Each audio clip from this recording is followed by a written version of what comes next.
Halo, Assalamualaikum warahmatullahi wabarakatuh. Perkenalkan, nama saya Aulia Darusman dengan NPM 1505102000116 dari kelas D. Kali ini saya akan memaparkan hasil praktikum remediasi dengan menggunakan tanaman atau metode fitoremediasi yang merupakan salah satu tugas dari mata kuliah toksikologi lingkungan dan produk pertanian. Fitoremediasi merupakan salah satu metode remediasi yang di dalamnya terdapat pemanfaatan tumbuhan akumulator dengan tujuan untuk mengurangi bahan pencemar, salah satu contohnya adalah limbah deterjen. Fitoremediasi juga dapat diartikan sebagai penggunaan tanaman dan mikroorganisme untuk mereduksi kandungan limbah.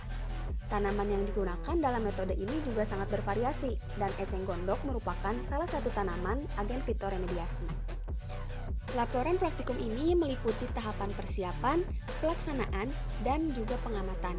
Pada tahapan persiapan, terdapat beberapa alat dan bahan yang diperlukan, diantaranya adalah 6 buah botol bekas ukuran 1,5 liter, 300 gram tanaman eceng gondok, 6 buah label, serta timbangan dan juga limbah cair deterjen. Dalam praktikum ini terdapat 3 perlakuan dengan 2 kali ulangan. Pada perlakuan F1, limbah cair ditambahkan dengan 50 gram eceng gondok. Pada perlakuan F2, limbah cair ditambahkan dengan 100 gram eceng gondok. Dan pada perlakuan F0 atau sebagai kontrol, tidak ditambahkan tanaman sehingga hanya limbah cair saja. Selanjutnya, tahapan pelaksanaan. Setelah mengumpulkan semua alat dan bahan yang dibutuhkan, siapkan botol bekas yang telah dipotong bagian atasnya, kemudian berikan label yang telah dibuat di setiap botolnya. Lalu, isi botol-botol tersebut dengan limbah cair deterjen lebih kurang sebanyak 1 liter. Kemudian, masukkan eceng gondok pada botol F1 dan F2, di mana eceng gondok tersebut sebelumnya telah ditimbang.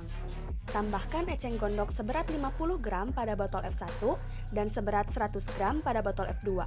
Usahakan tanaman eceng gondok dapat terendam atau bagian tanamannya dapat menyentuh permukaan air. Berikut ini merupakan ke-6 botol yang digunakan dengan 3 botol untuk perlakuan 1 dan 3 botol untuk perlakuan 2. Selanjutnya masuk ke tahap pengamatan.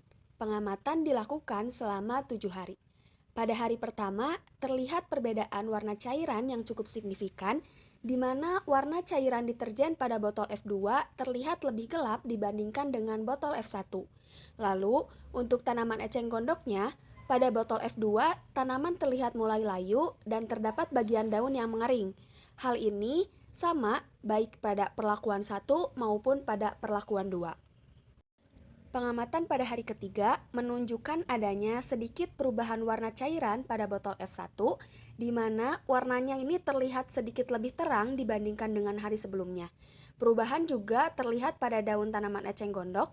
Pada botol F2, seluruh daun tanamannya terlihat mengering, dan pada botol F1, tanaman mulai terlihat layu, serta beberapa bagian daunnya mulai mengering.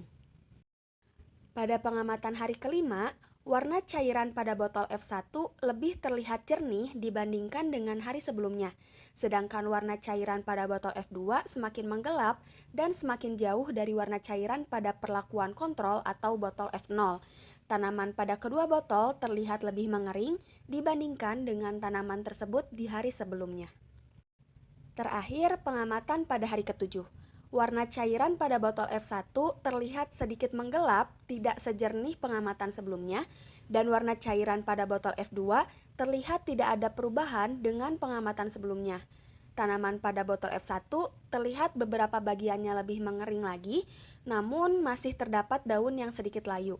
Sedangkan tanaman pada botol F2 seluruh bagiannya sudah mengering. Kesimpulan dari pengamatan yang telah dilakukan, hasilnya menunjukkan bahwa daun tanaman eceng gondok yang digunakan sebagai tanaman akumulator seluruhnya mengering. Hal ini diduga dikarenakan konsentrasi deterjen yang digunakan terlalu tinggi. Lalu, pada praktikum kali ini, warna cairan limbah yang digunakan tidak dapat menjadi faktor pembanding yang objektif dikarenakan warna cairan pada botol F2 terlihat jauh lebih gelap dibandingkan dengan warna cairan pada botol F1. Hal ini diduga warna gelap tersebut berasal dari tanah pada akar tanaman eceng gondok yang terbawa dan membuat warna limbah cair pada botol F2 ini jauh lebih gelap. Sedangkan warna cairan pada botol F1 tidak menunjukkan perbedaan yang signifikan dengan botol F2 meskipun sempat terdapat perubahan warna yang menjadi lebih jernih pada botol F1. Faktor lainnya yaitu belum diketahui efisiensi pemanfaatan tanaman fitoremediasi eceng gondok dalam menurunkan kontaminan pada limbah cair deterjen. Sekian dari saya, terima kasih. Wassalamualaikum warahmatullahi wabarakatuh.